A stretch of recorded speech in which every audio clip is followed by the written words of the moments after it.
As a sitting congressman, I have the right to enter the House floor unimpeded. This right is clearly written into the Constitution under Article 1, Section 6 because members of Congress are voting on behalf of their constituents. I cast my district's vote, so it's not about me.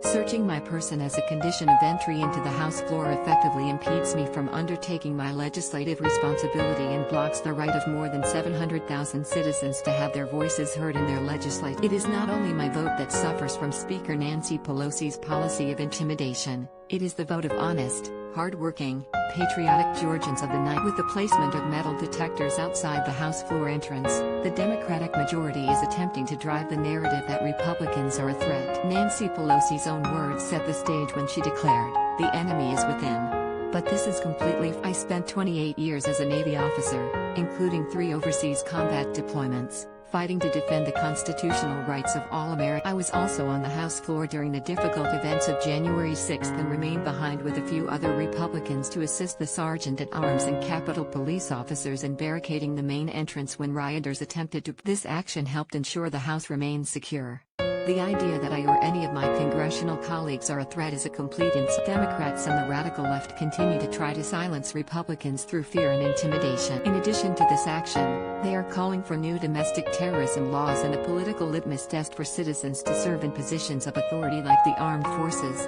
law enforcement, public servants at every level and even elected officials, a litmus test that no doubt would ultimately be used as a political weapon. With the greatest of respect, I have repeatedly refused to be searched by the magnetometers or be spread eagle searched with a hand wand on my way to vote, and I will probably continue to do so as long as they continue to impede my ability to enter the House floor and thereby violate the Constitution. It is my understanding that I will now be fined $10,000 each time I do not submit to a physical search, and the money will be directly deducted from my salary. The Speaker can continue to fine me until my salary is depleted. I came to Congress to represent my constituents and defend the Constitution, not for financial gain. The great hypocrisy here is that Speaker Pelosi broke her own rule on Thursday, February 4 and has yet to be fined. Perhaps in the mind of the Speaker the rule is fines for thee. I suppose we should not be surprised, as this kind of double standard has existed against Republicans for years. The Democratic majority is engaging in a reprehensible abuse of government power, and I will not stand for it. I have been down this road of government overreach before when the IRS attempted to unlawfully seize nearly $1 million from my firearms business several years. I took them to court, and we won.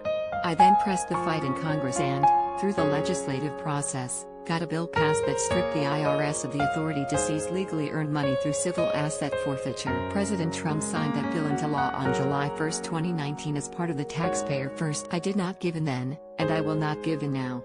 Andrew CLYDE represents Georgia's 9th congressional district in the House of Representatives.